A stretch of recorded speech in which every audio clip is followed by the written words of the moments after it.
G'day everyone, welcome to another live hangout here at Voice Essentials. I hope you are having a great weekend. I had a pretty good weekend, I must admit. I didn't do anything special, not as special as Linda, who spent the weekend at a country fair. What, a local fair? Do we call it a country fair? Here in Australia we don't.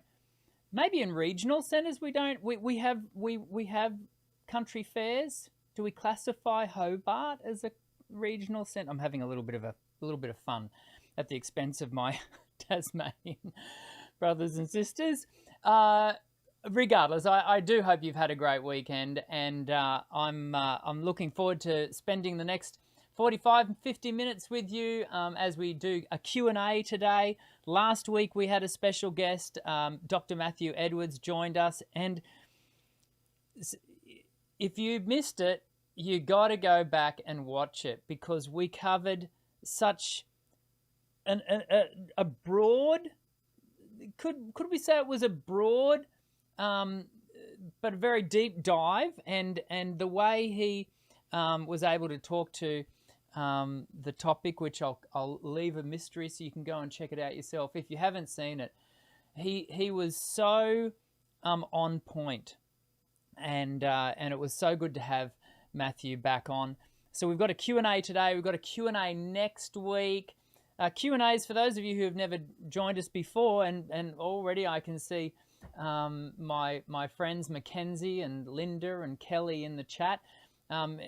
If you haven't joined us before, Q&A is simply where you ask your questions, throw them into the chat, and Linda gathers them, collates them, and then we go about answering them. But this year, what we're also doing is I am also sort of talking to a mini topic, if you will. We're sort of webinar style, just for 5-10 minutes, where we talk to a particular topic just to continue to educate and encourage you along your vocal journey. And so we're going to do that again today. And I'm really inviting your feedback, are these mini topics?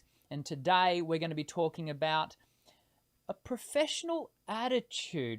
We'll get to that in a moment, but I'm really keen to know whether you're enjoying these little mini topics. I'm actually stealing the way Linda referred to them in this morning's email that we have back and forth every Monday, and she called it a mini topic, and I kind of liked it, because that's what it is. It's a mini topic, and we spend a few minutes talking to those. And these are relatively new, as in we've only done it once before.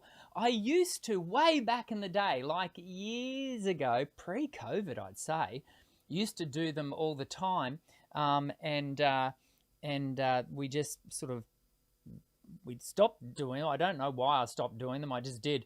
Perhaps because of the prep time that it takes to get them ready, but anyway, we're back on that horse, and hopefully you're getting something out of them. And so make sure you do let me know, either in the chat, the live chat right now, or in the comments section. I'm really keen to get your feedback. And also, you might want to leave us some suggestions around topics that I could speak to. That's not to say that if you leave a topic, I'll definitely talk to it, because I don't know everything there is to know about voice.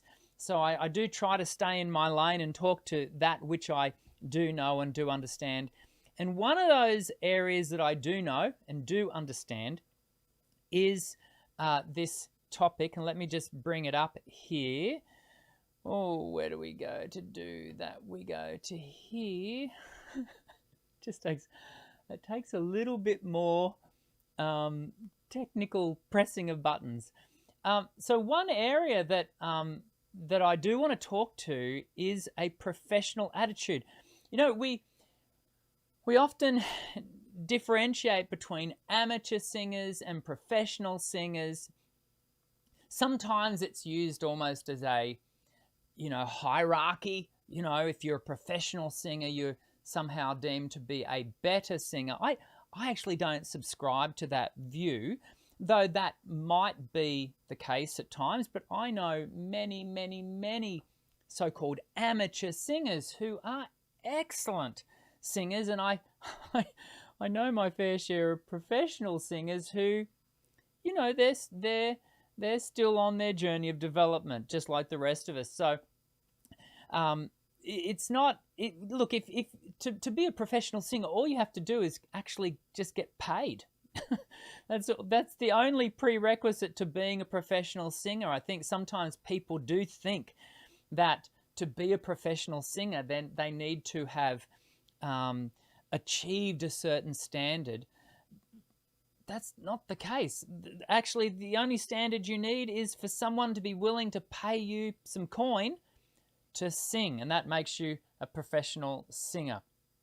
You know, within parameters, of course. But today, I kind of want to talk to what does it mean to have a professional attitude, and because I think this is really important, and you don't have to be a professional singer to have a professional attitude. I want to go through 5 points, and as we go along, make sure you leave in the chat section if you've got other ideas, other thoughts, because again, this is not going to be absolutely comprehensive, but I do want to give you a heads up. The 5th area that we're going to talk about is the one that I personally, you know, continue to grow in, continue to find at times challenging. I won't tell you what it is. We're going to dive in now to having a look at the first point of a professional attitude is actually just having a commitment to continuous improvement.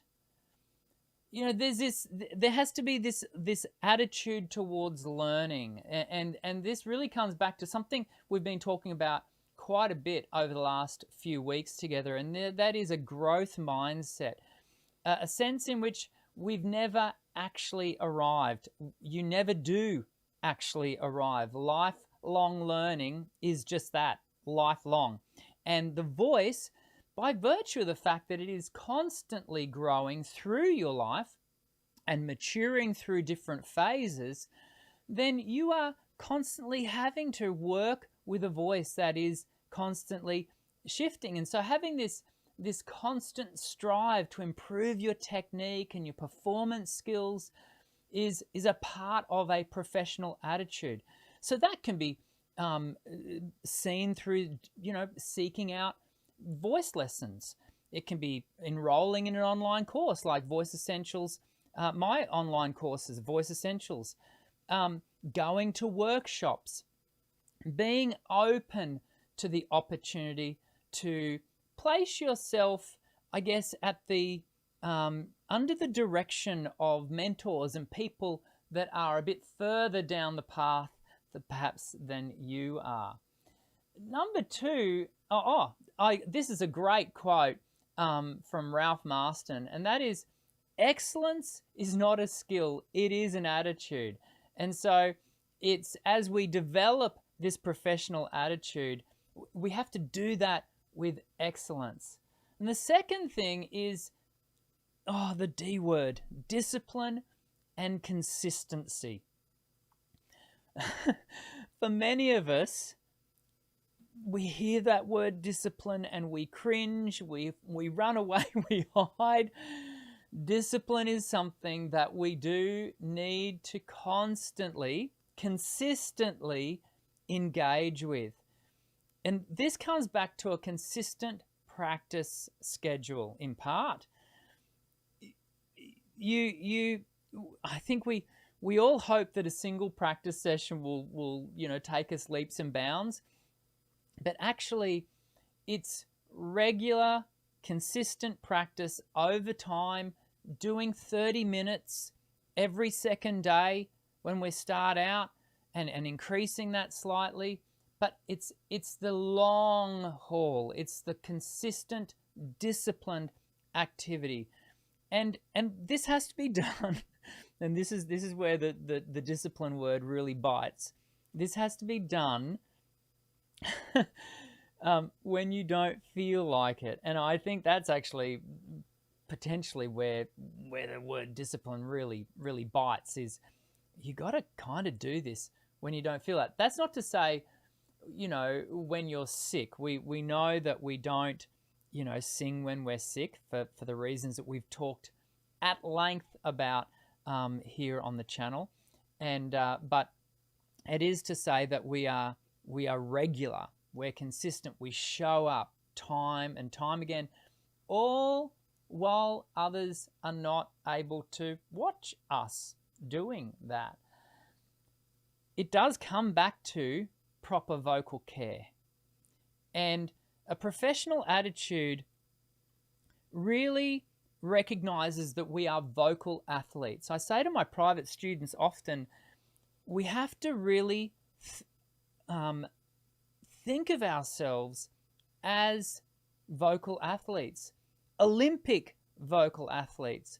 I still smile whenever I hear those interviews after an athlete has done their final race or competed in their final event at an Olympic meet, and the journalist will often ask, so what does the next 24 hours look like for you? How are you going to celebrate? And so often they'll say, I'm going to go and have a burger, because they have foregone having said burger for the past who knows how many months and years, all to apply that professional attitude towards their body, and because they want to get the absolute most out of their body. And it's the same with our voice. Our proper vocal care, our professional attitude towards that care, is shown in not what we always choose to do, but it's also seen in the things that we choose not to do. And so it's in the vocal hygiene, it's in the personal disciplines, it's in not smoking, not talking excessively. For some of us, that's harder than others. And it's also seen in the regular, consistent vocal warm-ups and cool-downs around increased vocal load, whether it be before and after your vocal rehearsals or your performances. These are the times where we are able to apply a professional attitude. And it's also another one that you can think of around proper vocal care is hydration. And we talked about hydration a couple of weeks ago. The voice is like a man's character. It takes a lifetime to build it up, yet it can be ruined in a minute.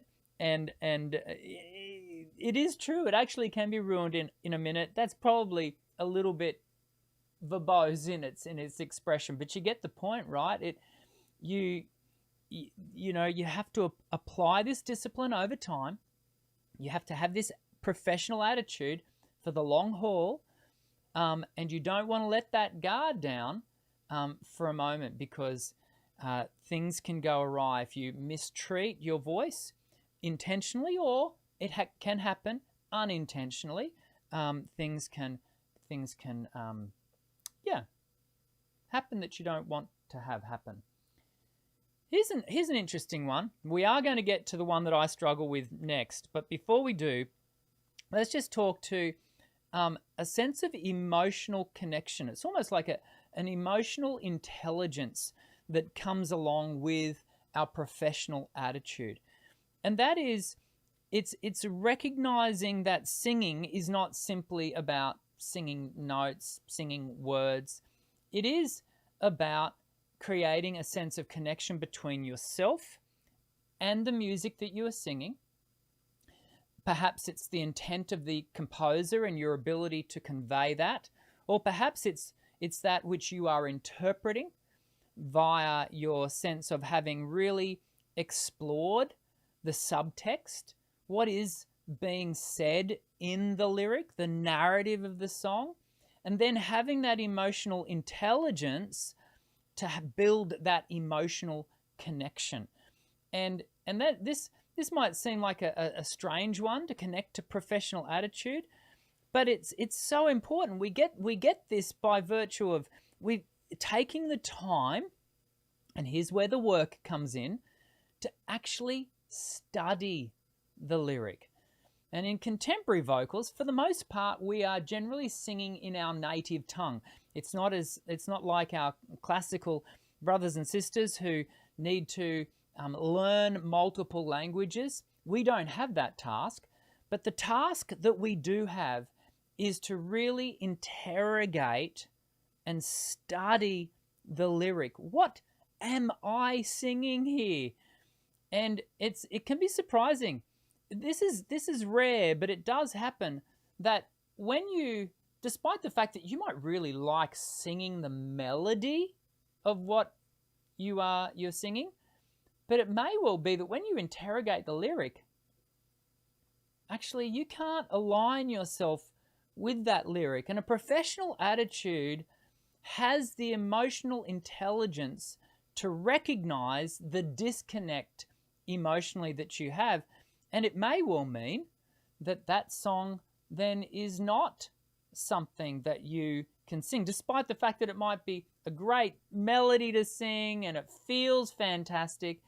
But a professional attitude says that song's for others to actually pick up and sing.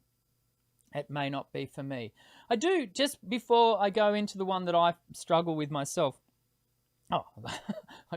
that's not to say that I've got everything, the four that we've already been looking at, completely in check, because I don't. But the fifth one is my hardest. I do want to just say that I've lost my train of thought, and so we're going to move on. So here we go. This is the one I find most challenging. Versatility and adaptability. And you might think to yourself, well, why does Dr. Dan find that? Do you know what? Is because I know this about myself, and many of my friends and family definitely know this about me. I am a creature of habit. I do not enjoy surprises, right down to the way I budget my finances, the way I plan my week, the way I rehearse. And so as a result, the Achilles heel for me is versatility and adaptability. But nonetheless, I can't escape the fact that actually to have a professional attitude, I need to be versatile. I need to learn to be more versatile, and I need to be adaptable because things change. Life has a way of throwing us curveballs all the time. Nothing is certain. And I often think of that well-worn phrase, life is what happens after we've planned it. And so it comes back to a professional attitude has to be responsive to so many different variables. So it can come down to, simply, learning to sing different genres and different musical styles. That can be a part of versatility. It can be about being adaptable to different performance settings. I happen to know that in the past, I will confess, I've arrived at performance settings to find things not as they had been suggested they would be, and that can be a bit disquieting for Dr. Dan. And so I'm a work in progress, as we all are, and at those times I have to go, Daniel, professional attitude. What is needed here? What is needed here is a malleable response that is able to adjust and be adaptable. And it's these things that we can all do to show a professional attitude.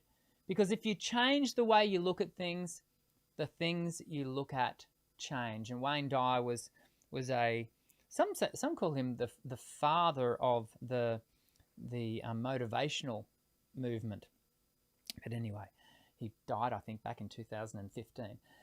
So it is important that we go through this process of being a professional attitude, of a commitment to continuous improvement, discipline and consistency, proper vocal care, an emotional intelligence that provides us with an emotional connection. And we've got Daniel's talking to Daniel now. We have to learn to be versatile and adaptable. I hope that's helpful for you as we conclude today's mini topic. And again, let me know in the comments to let me know if it's if these are helpful. It's not only going to be, you know, today's kind of along that sort of intellectual level, but at other times we might look at some music, some exercises and those sorts of things. And so, well, I'm going to be planning over the next few weeks a whole range of these mini topics, just to you know, give us something a bit more than just purely the Q&A. And so hopefully you're finding that helpful. But for now, what we want to do is get into the Q&A straight after this.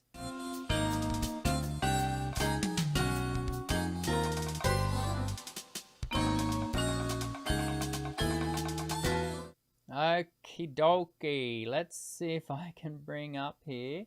I do need to come over. What have we got here? Mackenzie has written a comment in here, a question, I think. Let's see if I can bring this up, Mackenzie. So what Mackenzie's done, for those of you who have not joined us before, Mackenzie's just thrown a question into the live chat, which everyone can do as long as you subscribe, and then any question that we find, we will pull over into the Word doc. Well, certainly Linda will, and hopefully I'll take notice of it. So Mackenzie is writing here, we don't have as many mics as we used to. I may get a mic. How do I project my voice so my solos can be heard above an orchestra? That's actually a classical singing question, because in contemporary voice, we would not expect a contemporary singer to project their voice above and beyond an orchestra. That is not to say that there aren't contemporary singers that can do that, but we generally don't expect it. One of the definite differences between classical and contemporary singers is contemporary singers always use microphones, or electronic amplification. They may not be directly holding it. They might have a hairline mic, they might have a Madonna mic, they might have an overhead mic. Regardless, they're generally being electronically amplified. The thing that classical singers are utilizing to increase perceivable volume is the singer's ring. It's similar to twang, but different. And it's that which allows the voice to get sort of out front of the orchestra and move forward. The other thing too that actually is often not accounted for, but with a voice has a very definite movement, a very forward movement. Sound travels like light, directionally. When an orchestra is in an orchestra pit, it is contained, and the sound will come sort of up from the orchestra pit. And the voice, the classical voice, is going to actually cut through that sound and hopefully find itself being audible above and beyond. Can I say though, Mackenzie, is that what I would be hesitant to be encouraging you to do is to expect of yourself to be able to project above and beyond the orchestra, even in contemporary, in the modern classical world, most of the time they are being amplified. There are mics. They may not be holding them, but they often are, in part because the rooms that we now perform in are often acoustically far less resonant than they once were. We're now working in space. Classical singers are now often working in spaces that are carpeted walls, lots of curtaining, a lot of soft surfaces that absorb sound, and so to even assist the classical voice now, we more often than not, electronic amplification is absolutely required, because the human voice at the end of the day is biological and has biological limits. And so my encouragement to you, Mackenzie, is don't expect of yourself the ability to, because that may well cause you to come unstuck, to do with the condition and health of your voice. And so if you are not being given a mic, then just take that as permission to not have to drive the voice into the ground. If they absolutely want or need you to be heard, then they absolutely, in my humble opinion, need to mic you. And that, I say that to really, protect you, and hopefully you can hear that. There's a question here, and this comes from one of my old private singing students, Mr. Fomiati, and he asked a couple of weeks ago, after singing in a singing lesson, I feel my eustachian tube unblock and I can hear my voice better.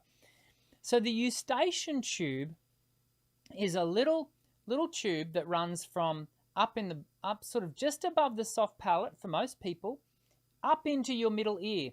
It's the eustachian tube that when you unblock your ears because you're going up a hill, up a mountain, or up in a plane, and you have to equalize the middle ear pressure. And so when you unblock your ears like that, it's the eustachian tube that is giving you access to equalize the pressure. And often when we sing, due to the heightened movement, and we'll often get this also just from eating as well, because of the heightened temporomandibular joint activity, which is kind of around the same area, it exercises or manipulates that eustachian tube, and that can, as a result, just cause that to open up a little bit. And so that you can feel like that sort of unblocks that area.